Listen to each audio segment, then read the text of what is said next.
Beberapa pertanyaan masuk kepada kami, baik melalui kolom komentar dari beberapa video sebelumnya ataupun via WhatsApp. Mereka menanyakan mengenai proses pembukaan kebun durian kami yang ada di Jasinga, Bogor. Dalam video kali ini saya akan membahas itu semua, jadi ikutin terus, jangan di skip videonya agar tidak ada informasi yang tertinggal.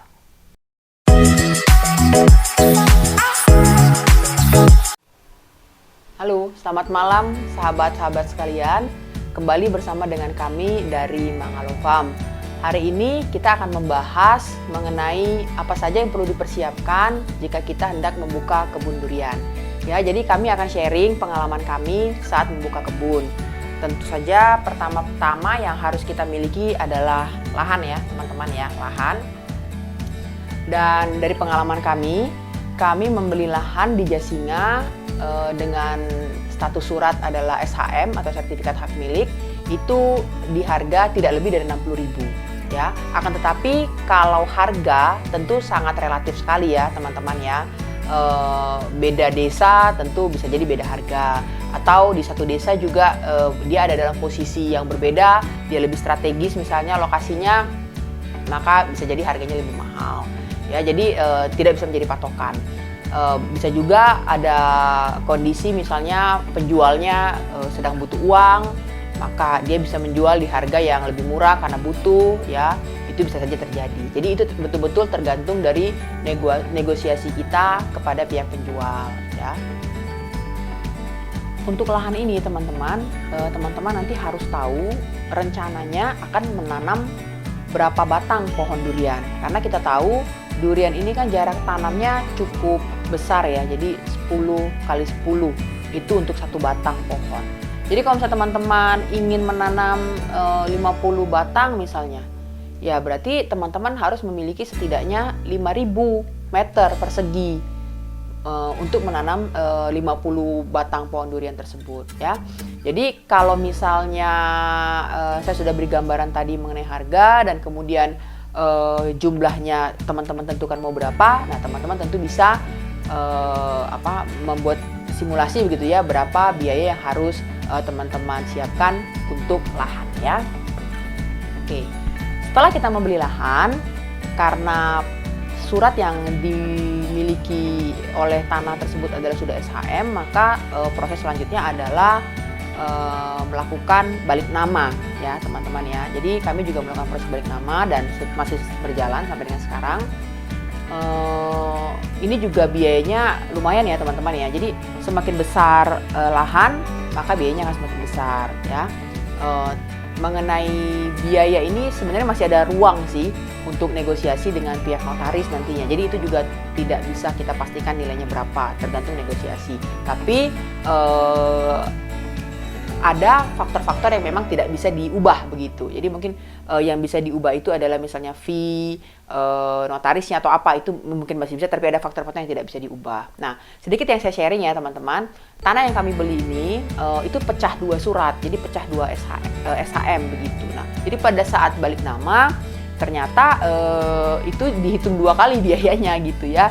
Jadi ini mungkin jadi masukan juga buat teman-teman, kalau memang sekiranya teman-teman ingin membeli lahan yang cukup besar, ya pastikan saja satu surat itu cukup besar begitu. Kalau dari saran saya ya, apalagi yang surat yang kemarin saya beli itu, surat yang kedua itu kecil tanahnya gitu. Jadi hanya sekitar ya mungkin tidak sampai 400 meter, tetapi struktur biayanya itu sama gitu dengan tanah yang agak besarnya yang sebelahnya lagi. Jadi ini salah satu tips, kalau teman-teman mencari lahan, sesuaikan dengan maunya berapa, dan kalau bisa memang satu surat saja agar biaya balik namanya tidak terlalu besar ya.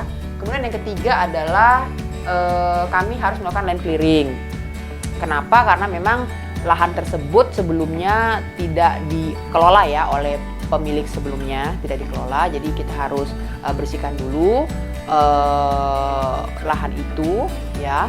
Kemudian karena kemarin itu ada beberapa bambu ya, ada beberapa rumah bambu ya begitu. Jadi bambu ini kan akarnya ya, bonggolnya itu di dalam tanah besar gitu. Jadi harus dibantu dengan alat berat gitu untuk membongkarnya. Jadi kami menggunakan alat berat kemarin.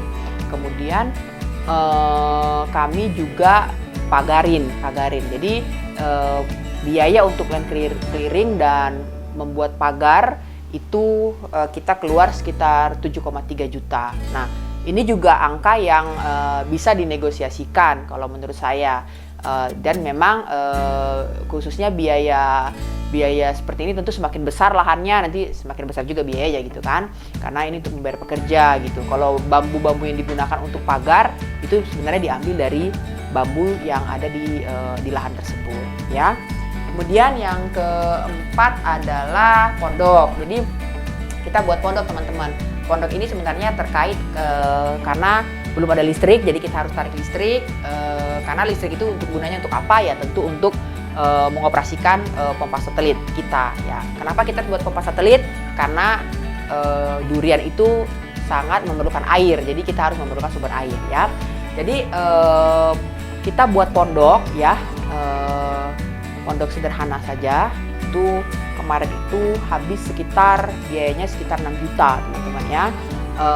Itu juga nanti bisa teman-teman timbang apakah diperlukan bentuk pondok seperti itu atau mau lebih sederhana lagi. Tentu bisa semua diatur gitu ya, tergantung dengan kemampuan keuangan gitu, atau mau lebih ini malah terlalu sederhana, mau lebih dibuat lebih bagus lagi ya, tentu silahkan ya, itu tergantung dari teman-teman sekalian. Nah, di pondok ini kemudian setelah pondoknya jadi, kita taruh KWH meter ya, jadi kita tarik listrik teman-teman ya. Jadi posisi tanah kita dengan titik terakhir adanya listrik itu kita prediksi waktu itu sekitar 400 meter gitu ya, tetapi ternyata actualnya itu sampai 500 meter. Jadi awal kita pesan KWH gitu ya, sampai kita tarik kabel itu 500 meter. Jadi per meter itu biaya kabel itu sekitar 7.000 ya teman-teman. Jadi secara total KWH meternya plus dengan biaya kabel sampai dengan listrik itu bisa menyala di tempat kita, itu kita sekitar 5,4 juta ya, 5,4 juta ya. Nanti kita akan rekap semua ya teman-teman ya di akhir ya. Nah, setelah sudah listrik aman, pondok sudah ada ya, kemudian kita berikutnya membuat pompa satelit ya. Pompa satelit itu tadi untuk keperluan air di lahan kita ya teman-teman ya. Nah, biaya untuk pompa satelit ini itu 8 juta ya. Beberapa kita tanya ya, seperti kita juga sempat tanya ke Haji Lis ya, kita datang ke kebun beliau juga membuat pompa satelit ini sekitar 8 juta sih, jadi mungkin harga di Jasinga sekitar segitu ya. Nah, setelah pompa satelitnya beroperasi, baru kita beli toren ya teman-teman ya. Toren yang kita beli itu kemarin toren bekas ya, bekas chemical, itu harganya kalau saya tidak salah sekitar 800.000, tetapi untuk ongkos kirimnya ya, ongkos bawanya kena lagi 200.000, jadi 1 juta itu untuk torennya ya. Kembali itu saya tidak tahu apakah teman-teman bisa dapat lebih murah ya, silakan ya. Kalau bisa dapat lebih murah bisa lebih bagus gitu ya. Nah, kemudian yang ke-7 ya, setelah kita lihat pompa satelit, toren sudah ada, air sudah ada, kemudian selanjutnya kita membeli bibit durian. Nah, untuk di kebun kita membeli bibit durian itu dari Pak Haji Lis ya, dari Jasinga. Juga beliau, jarak antara kebunnya Pak Haji Lis dengan kebun kita itu plus minus sekitar 25 menit lah ya teman-teman ya. Memang kita beda desa, 25 menit gitu. Jadi kita beli dari beliau, per batangnya itu untuk 1,5 meter itu harganya 350.000 ya. Jadi nanti kalau teman-teman ingin membeli bibit dan ingin membeli dari Pak Haji Lis, bisa langsung aja datang ke kebunnya Pak Haji Lis ya, bisa temuin beliau di sana. Akan tetapi kalau misalnya teman-teman mau membeli bibit dari tempat lain juga tidak masalah, tentu itu tergantung teman-teman ya, karena harga-harga juga yang saya dengar berbeda-beda gitu ya, baik jenis durian, bawor berapa, musangking berapa, jadi itu semua keputusan kita ya. Selanjutnya setelah bibit durian itu kita membeli ini ya teman-teman ya, pupuk ya, kotoran hewan. Kemarin kita coba cari, pengennya sih semua kotoran kambing, tapi pada saat saya itu agak sulit, kotoran kambingnya sedang tidak banyak lah di sekitar tempat kita gitu. Jadi ada tim saya di sana yang bantu untuk carikan, hanya sebagian yang dapat, sebagian lagi kita pakai kotoran ayam dan itu ternyata tidak masalah begitu. Nah, kita beli itu 2 kali ya. Jadi yang pertama itu kita beli untuk ditanam ya. Jadi ketika kita menanam pertama durian, langsung kita tanam juga pupuk di sekitarnya. Teman-teman bisa lihat videonya di video saya sebelumnya ya, di sini saya rekomendasikan. Bisa lihat di situ kita tanam duriannya, kemudian kita gali dan kita masukkan pupuk. Nah itu pupuk yang tidak perlu difermentasi langsung. Nah saya juga beli lagi pupuk berikutnya, yaitu kotoran kambing ya, untuk difermentasi. Juga ada di video saya yang ini ya teman-teman. Nanti bisa dipelajari apabila ingin melakukan fermentasi. Nah kebetulan harga pada saat saya beli itu sepertinya cukup mahal ya kalau menurut saya. Jadi pertama kali saya beli itu kotoran kambing itu dapat tuh per karungnya sekitar 7.000. Tetapi yang kedua itu nggak dapet di harga 7.000, jadi di harga 10.000 ya teman-temannya, karena susah lah dapatnya begitu. Jadi tapi ya itu relatif juga ya teman-teman ya. Kalau teman-teman di sekitar lokasinya banyak kotoran kambing atau kotoran ayam ya, saya rasa mungkin harganya relatif lebih murah ya. Jadi kemarin itu saya kalau tidak salah mungkin saya ada sekitar membeli sekitar 300 karung ya. Kalau kita rata-rata 7.000 ya per karungnya begitu, ya lumayan juga harganya yang kita keluarkan untuk membeli kotoran hewan ya. Oke, yang berikutnya kita membuat instalasi irigasi. Instalasi irigasi juga teman-teman bisa lihat videonya ya. Sebelum ini kita sudah jelaskan di video kita mengenai irigasi ini.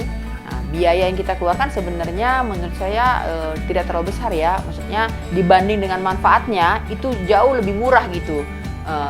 Jadi biaya itu murah gitu karena manfaatnya besar sekali gitu. Jadi pekerja kita tidak begitu susah lagi, karena sebelum kami membuat instalasi irigasi ini kita itu menyiram masih dengan itu teman-teman, selang gitu ya. Jadi ada ember-ember begitu, dan wah itu ini banget ya, untuk apalagi untuk durian-durian yang jaraknya jauh. Pada saat selang itu dialiri air, kemudian kita harus pindahkan dari sini ke pohon yang berikutnya, dan ke pohon yang berikutnya lagi yang paling ujung, itu berat sekali dan ribet sekali gitu. Jadi ketika kita membangun irigasi ini, saluran pipa ini dengan PVC itu sangat mudah jadinya ya.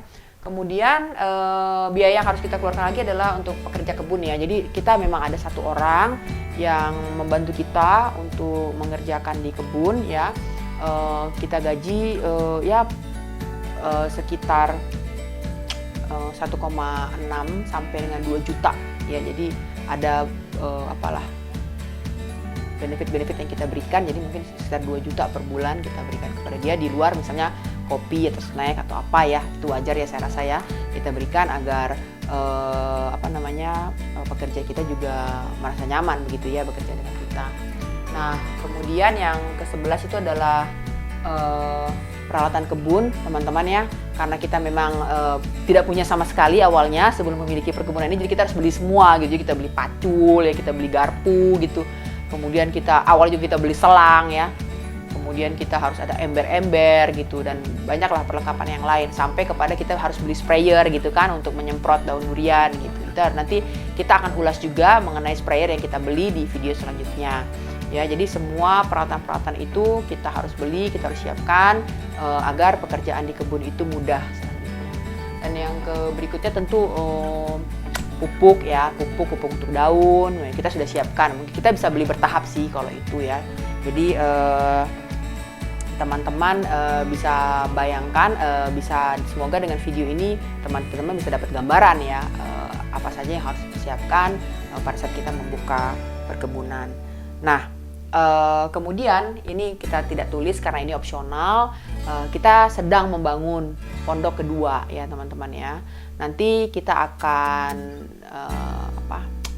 buat video ya khusus untuk pembuatan pondok kedua ini, karena arahnya pondok kedua ini adalah untuk tempat wisata bagi keluarga gitu. Jadi kita buat pondok agar kita sekeluarga bisa berlibur ke kebun ya.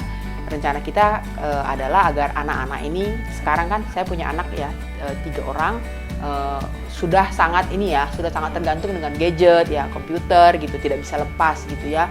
Apalagi dengan pandemi seperti ini, sekolah juga dengan daring begitu, mereka sangat dekat dengan gadget ya. Jadi saya berpikir bahwa mereka ini perlu diseimbangkan, ya diseimbangkan, mereka mengenal alam gitu. Jadi kita buat pondok kedua agar kita bisa berlibur di sana, kita juga bisa memantau